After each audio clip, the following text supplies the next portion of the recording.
안녕하세요, 여러분. 따뜻한 북토크 시간. 여기는 가벼운 책방입니다. 오늘은 지난 시간에 이어서 모건 하우젤의 책 불변의 법칙을 다시 한번 들여다보려 합니다. 파트 1에서 살펴보았듯이 이 책은 세상이 변해도 변하지 않는 인간의 본성을 이야기하는데요. 오늘은 13장에서 23장까지 책의 후반부를 중심으로 풀어보겠습니다. 이 부분은 특히 우리의 낙관과 비관, 완벽주의라는 함정, 그리고 삶의 상처가 어떻게 우리를 형성하는지에 초점을 맞추고 있는데요. 저는 이 책을 읽으며 우리 삶이 얼마나 예측 불가능한지, 하지만 그 안에서 어떻게 균형을 찾을 수 있는지 다시 한번 생각하게 되는 계기가 되었습니다. 그럼 저자가 전하는 삶에 변하지 않는 교훈들, 지금부터 천천히 하나씩 따라가 볼까요? 13장, 낙관과 절망입니다. 하우젤은 여기서 낙관과 비관의 균형을 강조하는데요. 비관은 위험을 대비하게 하고 주의를 끌지만 낙관은 관계를 유지하고 장기적인 투자를 가능하게 하는 힘으로 작용한다고요. 저자는 제임스 스톡데일 제독의 이야기를 예로 들려줍니다. 베트남 전쟁 포로로 7년을 보낸 제독은 이제 곧 크리스마스가 되면 풀려날 거야 라고 믿었던 낙관주의자들이 가장 먼저 무너졌다라고 이야기하는데요. 그 대신 그는 언젠가 풀려날 거야 라는 믿음을 유지하면서 현실을 직시했습니다. 그래서 7년의 세월을 감옥에서 버틸 수가 있었던 것이라고요. 이걸 읽으며 저는 다음과 같은 생각을 했습니다. 투자나 인생에서 비관주의자처럼 저축하고 낙관주의자처럼 투자라는 조언이 왜 그렇게 중요한지 말입니다. 우리도 때로는 우울한 현실주의에 빠지지만 그게 어떤 면에서는 오히려 희망을 지켜주는 버퍼가 될 수 있지 않을까요? 14장, 완벽의 희생자들로 넘어가 보겠습니다. 이 챕터는 완벽을 추구한다는 게 오히려 취약점을 만든다라고 이야기하는데요. 진화론이 우리에게 이야기해 주듯이 최적이 아닌 충분히 좋은 것이 선택에 오히려 유리하다는 것을요.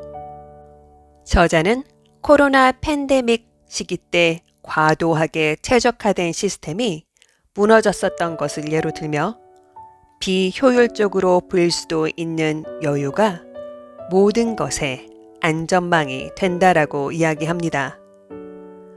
빌 게이츠가 마이크로소프트를 초기에 운영할 때 현금을 쌓아둔 것처럼 말이죠. 효율성만을 추구하면 오히려 위기에서 무너지기 쉬운 리스크를 만들 수 있습니다. 제 채널에서 전달해드리고 싶은 사유의 시간은 효율성의 시각에서는 낭비처럼 보일 수도 있지만 그 여백의 시간이 우리의 마음을 단단하게 해줄 수 있는 것처럼 말입니다. 저는 이 장의 내용을 통해 완벽주의보다는 애누리 있는 유연성이 진짜 강함이 아닐까 하는 생각을 했습니다. 15장, 어려운 게 정상이다 입니다. 이 세상에 가치 있는 건 모두 고통을 동반한다는 것인데요. 우리는 일을 하다가 벽에 부딪히면 내가 재능이 없나? 이 길은 아닌가? 라는 생각을 먼저 하곤 합니다. 하지만 하우젤은 단언합니다. 그것이 어려운 이유는 원래 어렵게 만들어졌기 때문이다 라고요. 만약 성공으로 가는 길이 쉬웠다면 이미 모두가 그곳에 있었을 것입니다. 어려움은 어찌 보면 경쟁자를 걸러내는 필터일지도 모릅니다. 지금 여러분이 겪는 스트레스와 좌절은 지금 가치 있는 일을 하고 있다는 가장 확실한 증거이기도 합니다. 그리고 쉽게 가는 거라 믿었던 지름길은 오히려 더 큰 고통을 부를 때가 많다는 것 또한 잊지 말아주세요. 이제 16장 계속 달려라입니다. 경쟁 우위는 영원하지 않다는 교훈. 진화론을 살펴보면 지배는 큰 동물들이 했지만 오랜 생존 기간은 항상 작은 동물들의 몫이었습니다. 저자는 한때 거대 리테일의 상징이었던 시어스 백화점의 몰락을 예로 들며 오만과 안일함이 쇠퇴를 부른다고 우리들에게 상기시켜 주는데요. 크기가 커져갈수록 브랜치가 많아져 갈수록 그 경영 방식과 관리자의 마음가짐이 달라져야 하지만 태평성대함 속에서 긴장감을 갖기란 쉬운 일이 아니지요. 그럴 때마다 후발주자인 작은 회사들이 이노베이션을 무기로 지배권을 앗아가게 됩니다. 어디선가 항상 보이는 장면 같지 않나요? 이 장을 읽으며 우리의 삶에서 가장 중요한 것 혹은 가장 갖기 어려운 태도 또한 지속적인 노력이라는 것을 깨달았습니다. 17장 미래의 경이로움입니다. 사람들은 신기술을 과소평가하다가 머지않아 의존하게 되는 경향을 가지고 있습니다. 작은 발견이 쌓여 거대한 변화를 만드는 일은 끊임없이 벌어지고 있는데요. 에디슨의 전구처럼 비행기의 발명이 핵 에너지까지 이어졌다는 것을 생각해보면 정말 경이롭지 않습니까? 혁신은 다양성과 사소한 발견들의 우연한 결합에서 나오는 것입니다. 그러니 작은 아이디어라도 사소하다고 무시하지 마시고 어딘가에 기록해 보세요. 이 작은 것들이 모여서 언젠가는 상상하지도 못한 우리 생활의 발명품이 될지도 모르니까요. 18장은 제가 가장 좋아하는 에피소드입니다. 보이는 것보다 힘들고 생각보다 즐겁지 않다. 우리는 모두 자신의 고통과 약점을 철저하게 숨기며 살아가고 있습니다. 그래서 어찌 보면 타인의 고통을 알아차리기는 아주 어려운데요. 하지만 눈에 보이는 외부의 이미지는 그 사람이 갖고 살아가는 것들의 빙산의 일각일 뿐입니다. 바로 워렌 버핏이 가지고 있는 가족 문제라든지 일론 머스크가 달고 살아가는 고독과 같은 것이지요. 저자인 모건 하우절도 자신이 어렸을 때 말더듬이인 것을 숨기고 살았다고 합니다. 아주 가까운 친구들조차 이것을 눈치채지 못했다고 하네요. 이것을 듣고 나니 어떤 공감이 생기지 않습니까? 우리는 이렇듯 타인에게서 내가 가지지 못한 성공이나 명성과 같은 화려한 면만을 보기 쉽지만 사실 그 이면에는 그들이 치러야 할 지독한 비용이 숨어 있다는 사실을 말입니다. 이 장을 읽고 나니 이제는 제 자신과 타인에게 좀 더 친절해질 수 있을 것 같다는 생각이 들었습니다. 19장 인센티브, 세상에서 가장 강력한 힘입니다. 인센티브가 모든 인간의 행동을 좌우한다. 가난이 사기를 부르고 이익이 도덕을 흐리게 한다.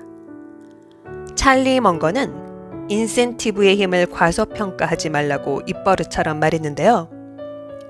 누군가가 비합리적인 행동을 하는 것처럼 보인다면 그것은 그의 성격이 아니라 그가 어떤 보상 시스템에 묶여 있는지를 먼저 살펴보세요. 예를 들어 펀드 매니저가 고객의 수익보다 매매 수수료의 보상을 받는 구조라면 그는 당연히 잦은 매매를 권할 것입니다. 세상을 비난하기 전에 그 이면에 있는 인센티브 구조를 읽어내는 눈을 갖는 것, 그것이 불변의 법칙을 깨닫는 지름길입니다. 20장 이제 이해했어 입니다. 경험만이 진짜 설득력을 가진다는 것. 대공황처럼 위기가 관점을 바꾸기도 하고 성공이나 유명세도 막상 그것을 갖게 되었을 때는 기대만큼 즐겁지 않을 수도 있다는 것인데요. 이 장에서는 이론이 아닌 체험만이 삶을 바꾼다는 것을 우리에게 알려줍니다. 21장 시간 지평이에요. 장기적인 사고는 도전을 동반합니다. 이때 구분해야 할 것은 이것이 인내인지 고집인지를 아는 것인데요. 장기적인 사고와 관점은 견지하는 것이 아주 어렵습니다. 이와 마찬가지로 불변하는 정보, 인간의 행동 양식은 그것을 눈치채고 가치를 두기가 어렵지만 그것이 주는 이익은 참으로 어마무시합니다. 마치 장기 투자자가 가장 큰 복리 효과를 누리는 것처럼 말이죠. 22장 너무 애쓰지 마 입니다. 복잡함이 매력적이지만 단순함이 가장 효과적입니다. 암 연구처럼 예방이 치료보다 훨씬 낫다는 것은 모든 사람이 알고 있지만 사람들은 단순함보다는 복잡함에 이끌려 예방법보다는 치료법에만 몰두합니다. 안타깝게도 단순함보다는 복잡함이 더 잘 팔리기 때문이지요. 이제는 복잡한 정보에 매료되지 마시고 단순 명료한 상식에 더 주목해 보는 것은 어떨까요? 이제 드디어 마지막 23장 상처는 치유되지만 흉터는 남는다입니다. 트라우마가 믿음을 형성하기도 하고 9.11이나 대공황처럼 세대적인 상처가 위험인식을 바꾸기도 합니다. 사람들 사이의 의견의 불일치는 그들의 지식의 양과 질이 달라서라기보다는 그들의 경험 차이에서 오는 것입니다. 그러니 사람들 사이의 의견이 일치하지 않는 일은 끊임없이 반복될 수밖에 없겠죠? 여러분 잘 들어보셨나요? 저자가 이 책을 통해 말하고자 하는 바는 미래를 예측하는 가장 확실한 방법은 가변하는 현재 상황을 보고 가변하는 것에 중점을 둔 예측을 하려는 시도보다는 변하지 않는 역사를 돌아보는 것이라고 말하는 듯 합니다. 100년 전 살았던 사람들도 사랑하고 질투하고 탐욕에 눈이 멀어 많은 실수를 저질렀습니다. 하우절은 말합니다. 기술은 진보하지만 인간의 본성은 변하지 않는다라고요.